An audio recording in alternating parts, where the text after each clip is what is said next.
कैसे हो दोस्तों आप। आज हम शुरू कर रहे हैं खौफनाक कहानियों की सीरीज़।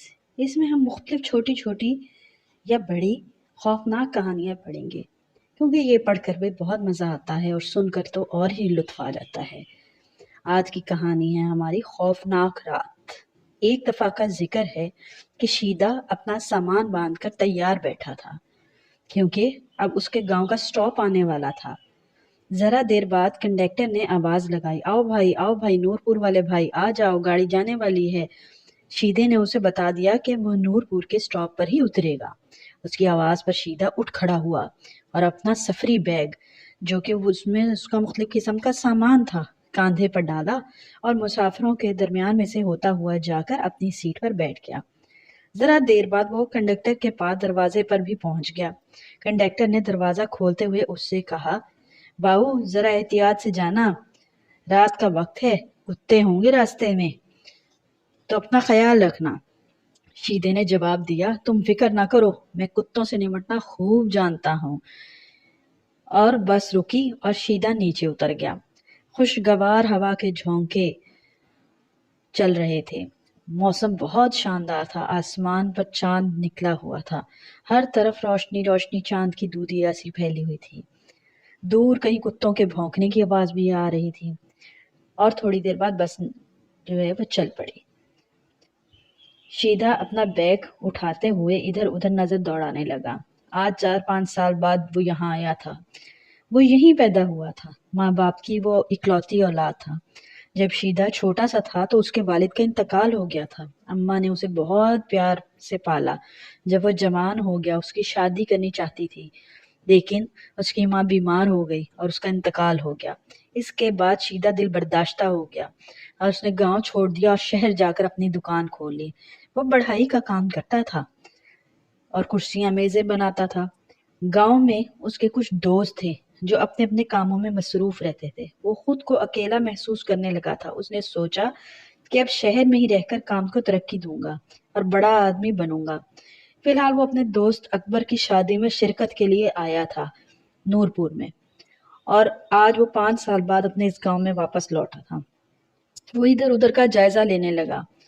उसके दोनों तरफ खूबसूरत खेत थे जो उसके बचपन में भी थे। कुछ देर बाद वो एक ऐसी जगह पहुंच गया जहां उसके दाएं जाने दरख्तों का एक बहुत बड़ा झुंड था। इन दरख्तों को देखकर उसे अपने बचपन की याद आने लगी, जब वो उन पर चढ़कर बेर तोड़ता था। अचानक उसके कानों में छन छन छन की आवाज आने लगी। उसे यूं महसूस हुआ जैसे कोई औरत चल रही है। उसके पैरों में पायल हो। वो हैरान हो गया कि आखिर इस रात में एक औरत कहाँ से आ गई। गांव में इस तरह रात के वक्त औरतों का घर से बाहर निकलने का रिवाज नहीं था। वो रुक कर इधर उधर देखने लगा। वो सोच रहा था कि मजबूरी में तो कोई औरत घर से नहीं निकल आई। अगर ऐसा है तो वो उसकी मदद करेगा। पायल की आवाज करीब आती गई और फिर कुछ देर के बाद एक खूबसूरत औरत दरख्तों में से निकलकर उसके सामने आ गई। वो उसे नहीं जानता था। उसने औरत से कहा, तुम कौन हो? औरत ने दुखी आवाज में कहा, मैं एक दुखी औरत हूँ। शीदे ने पूछा, क्या मसला है? औरत बोली, मेरा बेटा खो गया है। शीदे ने कहा, मगर तुम कहाँ से आई हो? तुम इस गांव की तो नहीं लगती। औरत बोली, हाँ, मैं इस गांव की नहीं हूँ, मैं यहाँ तो अपने बेटे को ढूंढने के लिए आई हूँ। शीदे ने कहा, ये तो अफसोस की बात है, लेकिन क्या तुम्हारे साथ कोई आदमी नहीं आया? आदमी दूसरी तरफ चले गए। उस तरफ, उसने उंगली का इशारा करते हुए कहा। शीदे ने कहा, अच्छा, मैं तुम्हारी जरूर मदद करूंगा। तुम अपने बेटे का हुलिया बताओ, मैं उसे ढूंढता हूँ और तुमको किसी के घर छोड़ देता हूँ ताकि आराम कर सको, औरतों के साथ रह सको। नहीं नहीं नहीं, मैं बेहद बेचैन हूँ, मैं कहीं रुक नहीं सकती। उस औरत ने कहा, मुझे अपने बेटे की तड़प है जो मुझे छीन चैन लेने नहीं देगी। अगर तुमने मेरी मदद करनी है तो मेरे साथ चलो, उसे ढूंढो, और अगर वो मिल जाए तो हम दोनों को हमारे गांव में छोड़ आना। उसने जवाब सुना। शीदा सोच में पड़ गया। उसने कहा, चलो ठीक है, मैं तुम्हारे साथ चलता हूँ। उसने सोचा कि अगर इस औरत को छोड़ गया तो रात की इस पहर पता नहीं कहाँ भटकती भी रहेगी और कोई नुकसान ना हो जाए। तो फिर आओ पहले यहाँ दरख्तों में ढूंढते हैं। उस औरत ने दरख्तों की तरफ इशारा करते हुए कहा। ठीक है, आ जाओ। शीदे ने कदम बढ़ा दिए।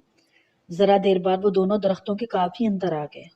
عورت نے اسے اپنا نام رانو بتایا تھا، جبکہ بیٹے کا نام اکرام، اور اس کی عمر 10 سال بتائی تھی۔ ساتھ ہی اس کا حلیہ بھی بتا دیا تھا۔ تمہیں اس طرح اکیلے نہیں آنا چاہیے تھا، شیدے نے اسے کہا۔ میں اکیلی ہی رہتی ہوں اور اکیلی ہی شکار کرتی ہوں، اس عورت نے عجیب و غریب انداز میں کہا۔ تو شیدے نے گردن موڑ کر اس کی طرف دیکھا۔ اس عورت کے چہرے پر بڑے عجیب تاثرات اور مسکراہٹ تھی۔ کیا ہوا ہے تمہیں؟ شیدے نے اس سے پوچھا۔ میرا دل چاہ رہا ہے کہ کسی انسان کا خون پیوں، وہ خونخوار مسکراہٹ کے ساتھ بولی۔ کیا مطلب؟ شیدہ چونک گیا۔ کیا تم مجھے انسان سمجھ رہے ہو؟ وہ بولی۔ میں تمہارا مطلب نہیں سمجھا، شیدے نے کہا اور کچھ پریشان ہو گیا۔ میں چڑیل ہوں، ہا ہا ہا ہا، اس نے کہکا لگایا۔ چڑیل؟ شیدہ حیرت سے بولا۔ وہ مضبوط دل کا آدمی تھا، اس لیے خوفزدہ نہیں ہوا۔ ہاں، ہا ہا ہا ہا، یہ دیکھو میرا اصل چہرہ۔ وہ عورت پلٹ گئی۔ تب شیدے نے اس کا اصل بھیانک خوفناک چہرہ دیکھا۔ وہ کہکا لگا کر بولی، چڑیلوں کا اصل روپ یہی ہوتا ہے، وہ دوسروں کو دھوکہ دینے کے لیے خوبصورت چہرہ دکھاتے ہیں۔ چڑیل کہکے لگا رہی تھی اور شیدہ سوچ رہا تھا کہ وہ اب کیا کرے اور اپنی جان کیسے بچائے۔ اس نے اپنے حواس اپنے قابو میں رکھے، کیونکہ اگر وہ اپنے حواس کھو دیتا تو اسے سمجھ مت آتا کہ اسے کیا کرنا ہے۔ اچانک اسے یاد آیا کہ اسے کچھ قرآنی آیات یاد ہیں جو اس کی ماں نے اسے یاد کروائی تھی۔ اس نے وہ آیات پڑھنے لگا تو وہ چڑیل بھاگ جائے گی۔ اس نے بلند آواز میں قرآنی آیات پڑھنا شروع کی۔ ان آیات کی آواز جیسی چڑیل کے کانوں میں پڑی، وہ اذیت سے چیخنے لگی، چپ ہو جاؤ، چپ ہو جاؤ، چپ ہو جاؤ، مجھے اذیت ہو رہی ہے، چپ ہو جاؤ، چپ ہو جاؤ، اب بھاگ جا یہاں سے، ورنہ میں اسی طرح تجھے اذیت دیتا رہوں گا اور اذیت دے دے کر مار دوں گا، شیدے نے غصے سے کہا۔ ہاں ہاں جا رہی ہوں، وہ بولی اور بھاگتی ہوئی درختوں کے درمیان غائب ہو گئی۔ شیدے نے خدا کا شکر ادا کیا اور واپس چل پڑا۔ وہ سوچ رہا تھا کہ اگر اسے قرآنی آیات یاد نہ ہوتی تو چڑیل نہ جانے اس کا کیا حشر کرتی۔ یوں دوستوں، یہ آج کی کہانی ختم ہوئی۔ آپ کو کیسی لگی یہ کہانی؟